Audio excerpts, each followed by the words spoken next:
G'day. Even though I constantly cop criticism from some American viewers about my accent, this should be a really good video.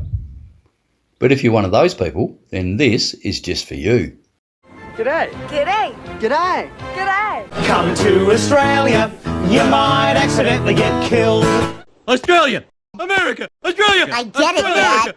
Australia! Oh, that's enough. America! Australia! America! Oh! Back in the days of disco music, the quest for more horsepower was in full swing. The large capacity bikes coming out of Japan at that time were very impressive, to say the least. But none of them had 100 horsepower. It had been a decade since Honda released a CB750, and Honda was about to shock the world again when they released this beast, the CBX 1000. Manufacturing started in 1978, and 1979 was the first model year. It was a 1047cc, double overhead camshaft air-cooled 6-cylinder engine with 24 valves. The sound of this engine was just amazing.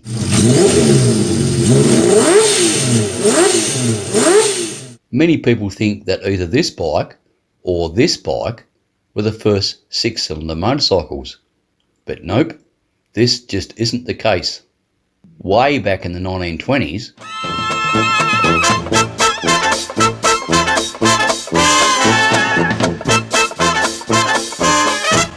there was this bike.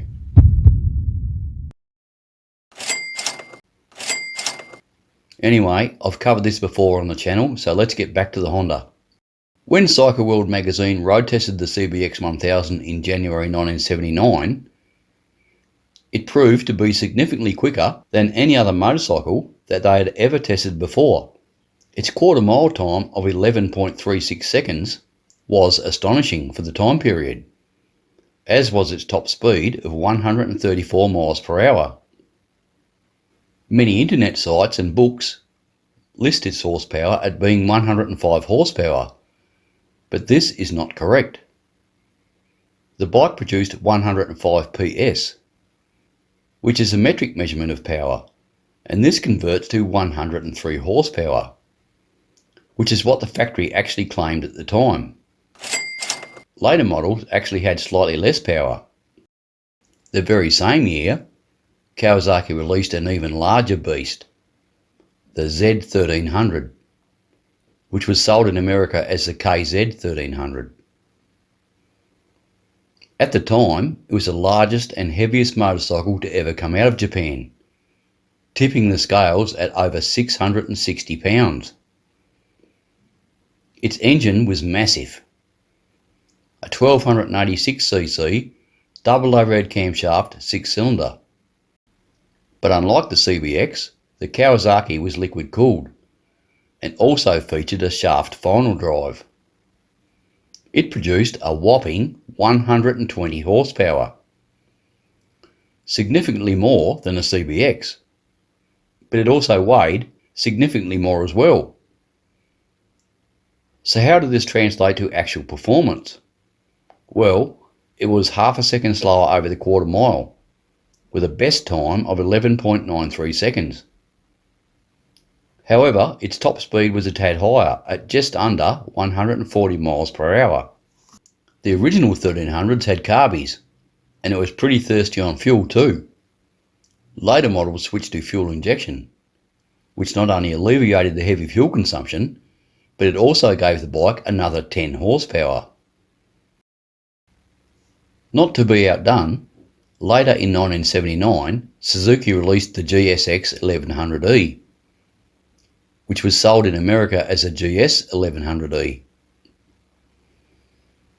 Unlike the previous bikes, the Suzuki was a 4-cylinder. It was an air-cooled, double overhead camshaft motor with 4 valves per cylinder. By the way, I forgot to mention the 1300 Quacker only had 2 valves per cylinder. The Suzuki's engine produced exactly 99.6 horsepower at the crank. Technically, not 100 horsepower, but it was closer to 100 than 99. And 100 horsepower is what Suzuki claimed in its brochures at the time. which I think was fair enough.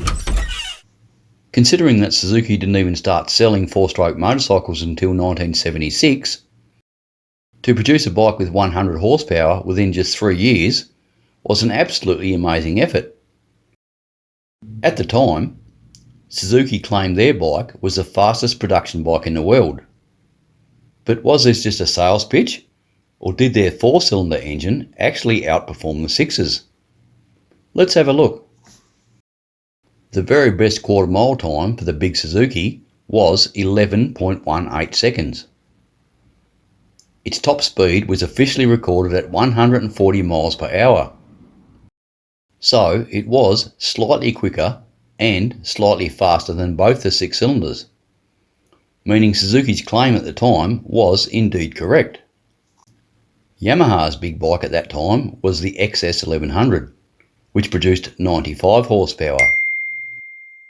Even though the big Yami had less power and a shaft drive, which many people seem to think has a very negative effect on a motorcycle's handling, it did in fact prove very successful as a production race bike.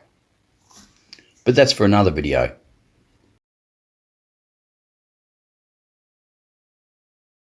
So it seemed Yamaha was lagging behind somewhat during that time period. But in 1984, Yamaha hit back. And they hit back hard. And what a motorcycle it was. It was much leaner, handled better, and also had a very effective fairing.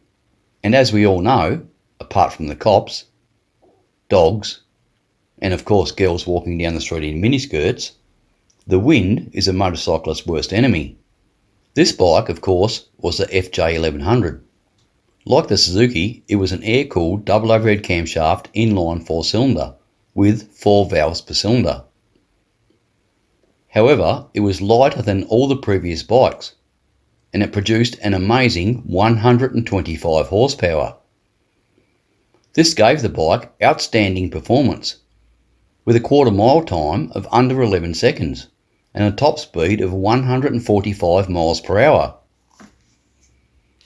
But it may surprise many of you to know that none of these bikes were the first road-going motorcycles to have 100 horsepower.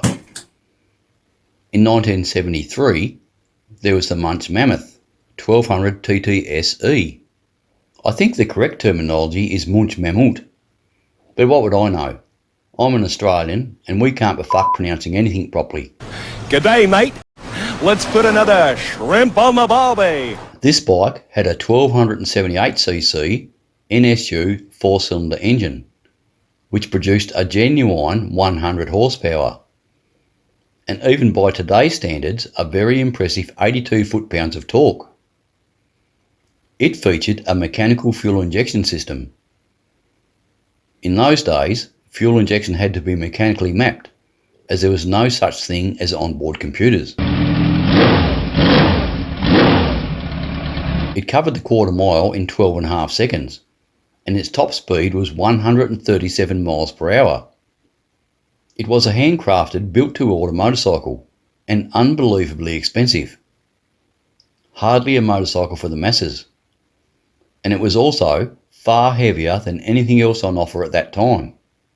It weighed 660 pounds, meaning it was actually a mammoth.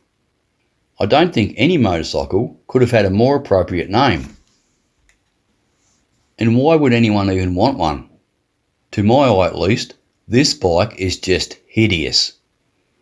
No wonder less than 500 were ever made, and the Mammoth became extinct for the second time.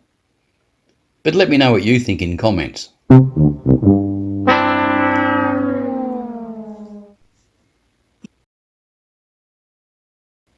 A decade before even the Mammoth existed, in the early 1960s, Ducati decided to build a motorcycle to compete with Harley-Davidson for the lucrative American police motorcycle contracts.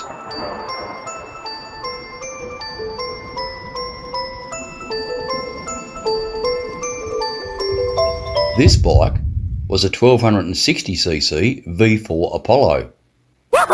It featured a 5-speed gearbox and an electric starter, which was unheard of in the early 1960s. It weighed a whopping 597 pounds, but it was still 40 odd pounds lighter than the Harley Davidson equivalents at that time. The bike's massive V4 engine would later become Ducati's familiar L-twin configuration 10 years later. Amazingly, it too produced 100 horsepower, which was an absolutely huge amount of power way back in the early 1960s, and 45 more horsepower than the Harleys. To cope with this amount of power, check this out. What the hell? But unfortunately, this amount of power was also far too much for the tyre technology at the time, and the Ducati shredded many rear tyres and suffered many blowouts. It was due to go on sale in 1965, but Ducati had to detune the engine more than once in an attempt to solve the tyre shredding problem, and they eventually ended up with an engine which produced only 65 horsepower. While this amount of power was still superior to the Harleys, the reduction in power meant that its power to weight ratio was now inferior to its other rivals, the BMW and the British twins. And as a result, Ducati management deemed it too much of a financial risk and the project was totally abandoned.